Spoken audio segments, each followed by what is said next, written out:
कर्मण्येवाधिकारस्ते मा फलेषु कदाचन मा कर्मफलहेतुर्भो मा ते सङ्गोऽस्त्वविकर्मणि।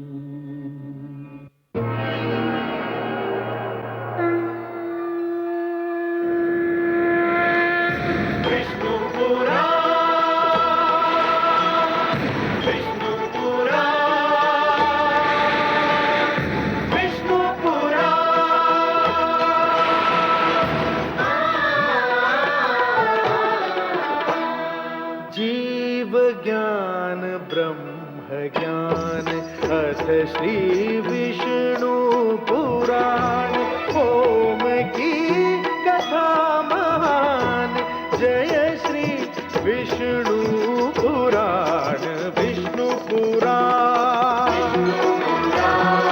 विष्णु पुराण विष्णु पुराण। मैं माँ हूँ, धरती माँ। पति और पत्नी जीवन रथ के दो पहिए हैं। विवाहित जीवन सुख और दुख की घड़ियों से लिखी हुई कहानी है। सुख की घड़ियां बांटना तो बहुत साधारण बात है, किंतु आदर्श नारी वही है जो दुख की घड़ियों में अपने पति के कंधे से कंधा मिलाकर जीवन पथ पर डटी रहे। मैं जानती हूं कि कौशल्या जो कुछ कह रही है वो तर्क संगत भी है और कौशल्या जैसी महान नारी के स्नेह का द्योतक भी। किंतु मैं ये भी जानती हूं कि सीता को कोई उसके पद से डिगा नहीं सकता।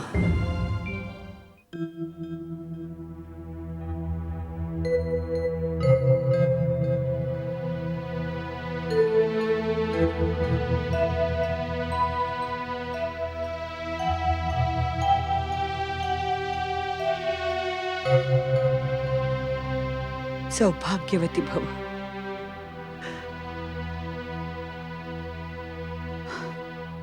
माते, मैं आपसे कुछ पूछने आई थी। पूछो पुत्री। आप तो जानती हैं, आर्य किसी भी क्षण आपसे वन प्रस्थान करने की अनुमति लेने आते होंगे। जानती हूँ। पिता के वचन मेरे पुत्र के लिए वेद वाक्य हैं और आपके वचन मेरे लिए वेद वाक्य है। माता, माता मुझे बताइए, मैं अपने पत्नी धर्म का पालन किस तरह करूं? आर्य वन को प्रस्थान कर रहे हैं और मैं तुम यही रहोगी अयोध्या में।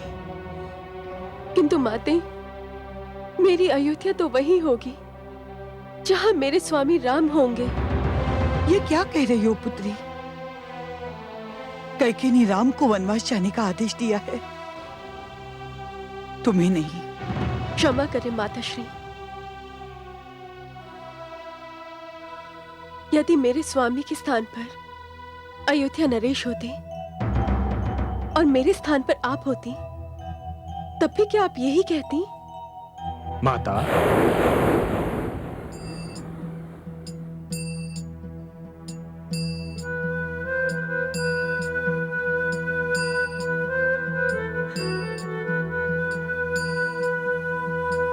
आयुष्मान भव।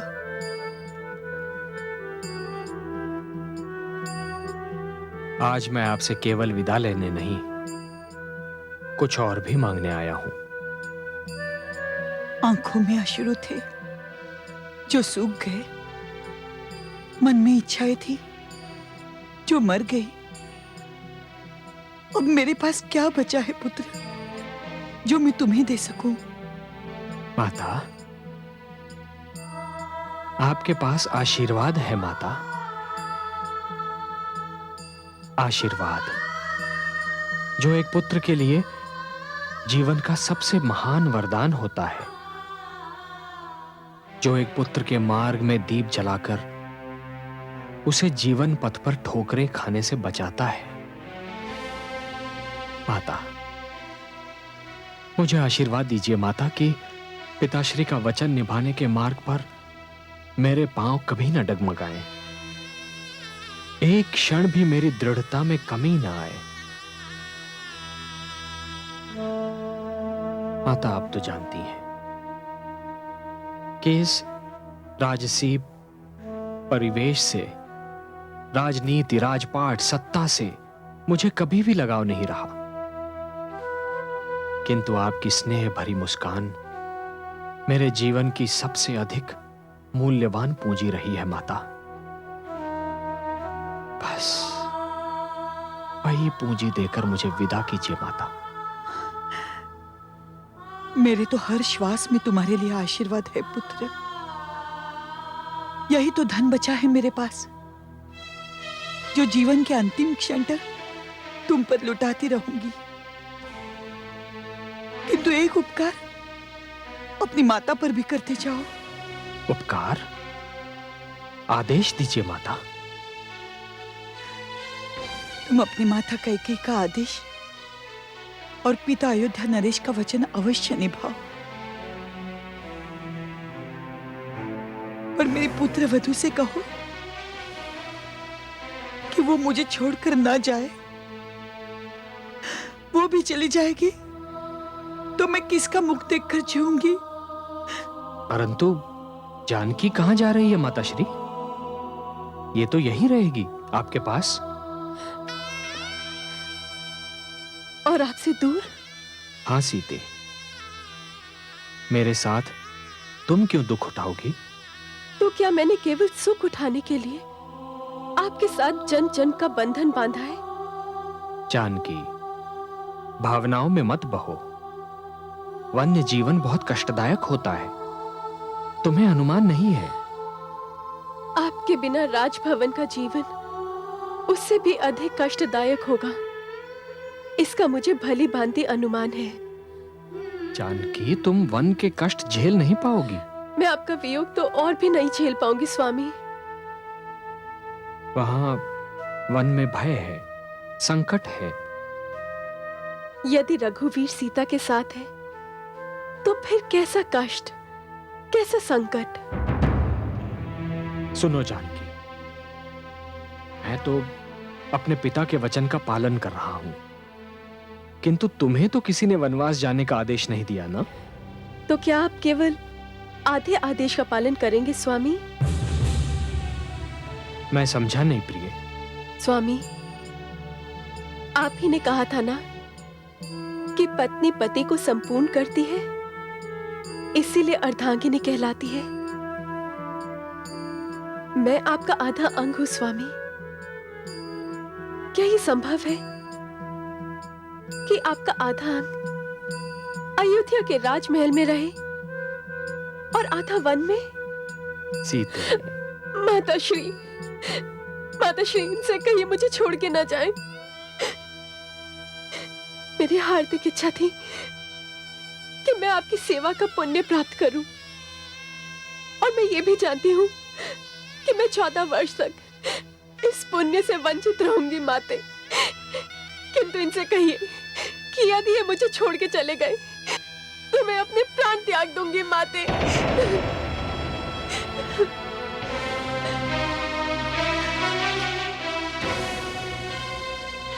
कदाचित हम भूल कर रहे हैं पुत्र।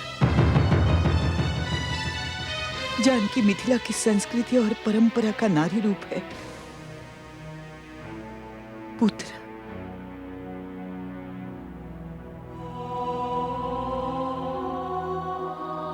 अब मर्यादा पुरुषोत्तम के माता के धैर्य की और अधिक परीक्षा मत लो।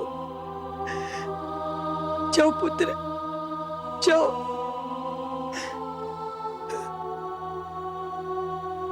यशस्वी भव।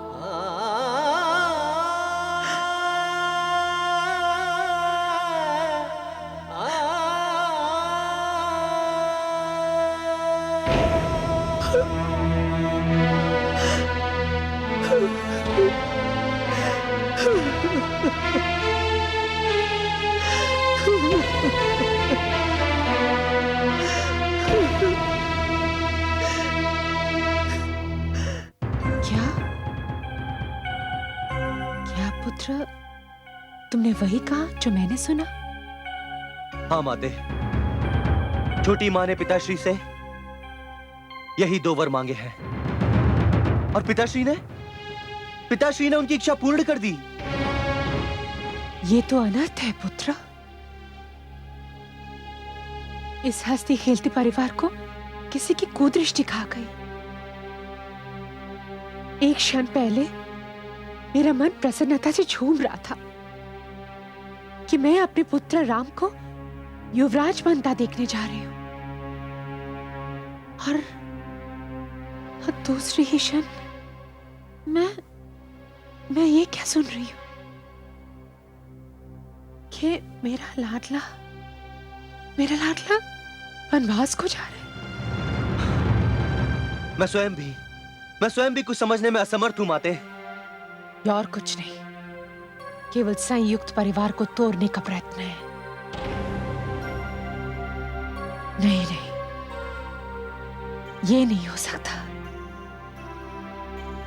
मैं ऐसा होने नहीं दूंगी।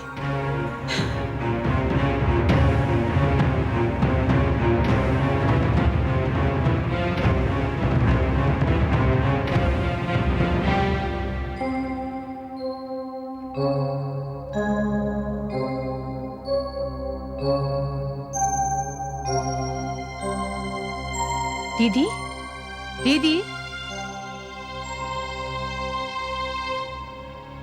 दीदी, ये क्या अनर्थ हो रहा है? क्या कुछ लोग अयोध्या के नींव को डामाडोल करना चाहते हैं? नहीं दीदी, हमें चुप नहीं रहना है। हमें चलकर कैकेयी से पूछना होगा कि वो ऐसा क्यों कर रही है। अब पूछने से कोई लाभ न होगा सुमित्रा। जो होना था हो चुका। मैं नहीं मानती दीदी। कैकेयी को बताना ही होगा कि आज के शुभ घड़ी में वो क्यों विघ्न डालने की कोशिश कर रही है। हमारे सुखी परिवार में वो फूट का विष क्यों खोल रही है। तुम इसे फूट क्यों समझ रही हो? फूट तो उस समय पड़ती जब मुझे पुत्र भरत के युवराज बनने से दुख होता। भरत को युवराज बनाए जाने से मेरे जीवन का सपना पूरा हो जाएगा। वो तो मेरी ही गोद में पला है। पुत्र राम शिक्षा प्राप्ति के लिए चला गया था, तब भरत ने ही मेरी गोद हरी रखी थी। मैं अपने पुत्र से अधिक भरत से प्यार करती हूं, और मेरा पुत्र राम भी भरत के युवराज बनने से अत्यंत प्रसन्न है। परंतु पुत्र राम को 14 वर्ष वनवास का आदेश। कैकेयी ऐसा क्रूर वर मांगेगी, ये तो मैं स्वप्न में भी नहीं सोच सकती थी। आप पूछे ना पूछे दीदी, मैं कैकेयी से अवश्य पूछूंगी कि जिस राम को वो एक पल के लिए अपनी आंखों से दूर नहीं रखना चाहती थी, उसी राम को वो 14 वर्ष के लिए वनवास भेज रही है। नहीं सुमित्रा, नहीं। मैं तुम्हारे स्नेह को समझती हूँ, किंतु तुम्हें सब करने का परामर्श नहीं दूंगी। क्यों दीदी, क्यों? इसलिए कि भाग्य के धनुष से समय का तीर निकल चुका है। कैकेयी वर मांग चुकी है। अयोध्या नरेश वर दे चुके हैं। पुत्र राम पिता के वचन का पालन सिर झुकाकर स्वीकार कर चुका है। अब हमारा कुछ पूछना रघुकुल के वचन देने और वचन निभाने के रीति पर प्रश्न चिन्ह लगाना होगा। लेकिन दीदी, हमारी अपनी भावनाएं भी तो है। होंगी,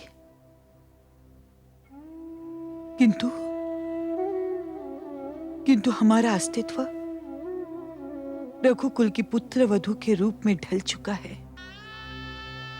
इस महान कुल की मर्यादा के आगे हमारी भावनाओं का कोई महत्व नहीं है। इसका अर्थ है हम कुछ ना करें, चुप होकर बैठ जाए। नहीं, ईश्वर से प्रार्थना करें कि अशुभ घटनाओं का क्रम यहीं पर थम जाए। कोई और अशुभ घटना न हो और वो घड़ी शीघ्र ही आ जाए जब हमारा भरत युवराज बना सिंहासन पर बैठे।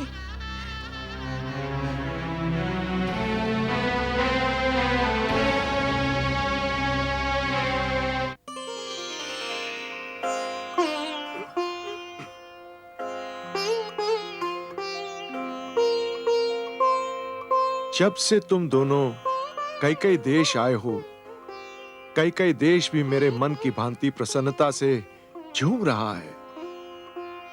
मुझे तो तुम दोनों ने नवजीवन दिया है। कैकेयी नरेश महाराज अश्वपति की जय हो। अयोध्या से प्रधान सावंत पधारे हैं और आपसे भेंट करने की अनुमति चाहते हैं। अवश्य मेरे नातियों को लेने आए होंगे, पर अभी तो अपने नातियों को देखकर मेरे नेत्रों की प्यास भी नहीं बुझी है। उन्हें सम्मान पूर्वक भीतर ले आओ। जो आज्ञा। क्या करूं, मैं तुम दोनों को अयोध्या नरेश की इच्छा के विरुद्ध रोक भी तो नहीं सकता। पधारिए।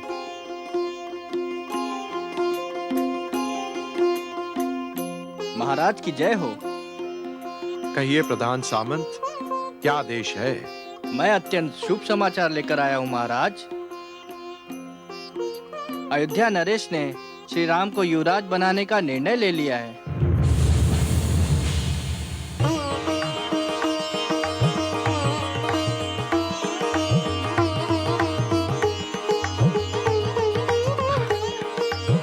प्रधान सामंत जी करता है आपका मुख मोतियों से भर दूं। आपने अत्यंत शुभ समाचार सुनाया है। दादाश्री, हमें शीघ्र ही अयोध्या चलना होगा। हाँ अनुज, हमें अयोध्या तो चलना होगा, किंतु नानाश्री को ऐसी अवस्था में छोड़कर हम नहीं जा सकते। अयोध्या नरेश ने यह भी कहा है कि यदि कैकेयी नरेश अब भी अस्वस्थ हों तो आप यहीं रुक सकते हैं। किंतु नानाश्री के स्वास्थ्य के बारे में राजवैद्य अच्छे से जानते हैं। हाँ अनुज। प्रधान सामंत जी, आज आप यहीं विश्राम कीजिए। हम राज्यवैद्य से परामर्श करने के पश्चात ही आपको बताएंगे कि हम अयोध्या कब प्रस्थान करेंगे। सैनिक, इन्हें अतिथि गृह ले जाओ। जो आज्ञा। चलिए आइए।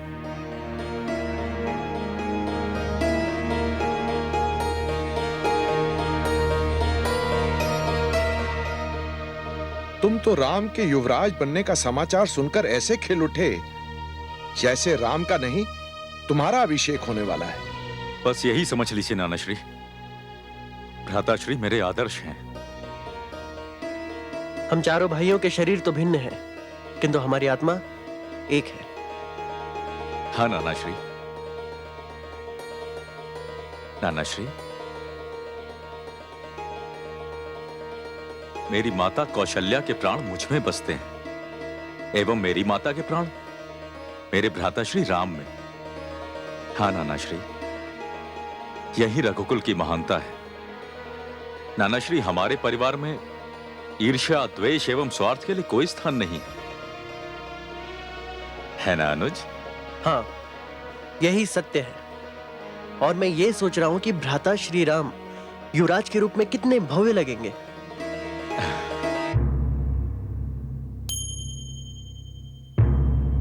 हे ईश्वर,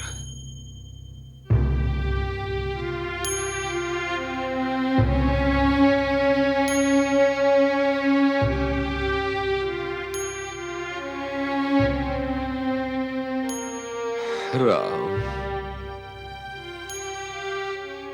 हे ईश्वर, तेरे लिए तो सब कुछ संभव है।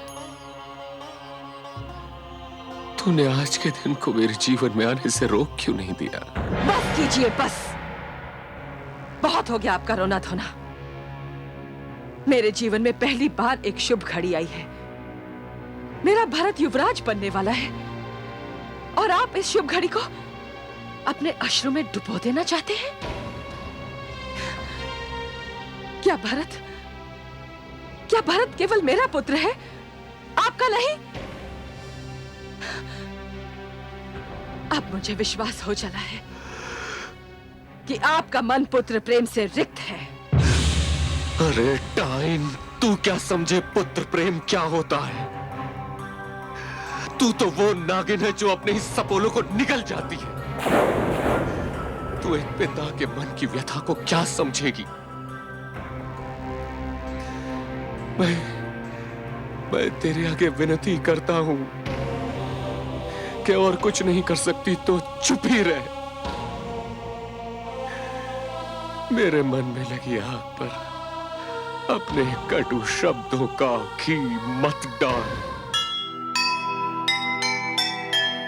मन में आया स्वार्थ जब अंधा हुआ विवेक, और नहीं कुछ सूझता लगी रहे रटे।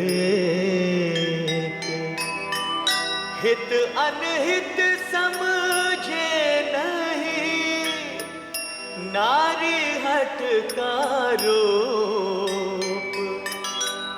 घोर अंधेरा छा गया, विवश हो गए भूप, विवश हो गए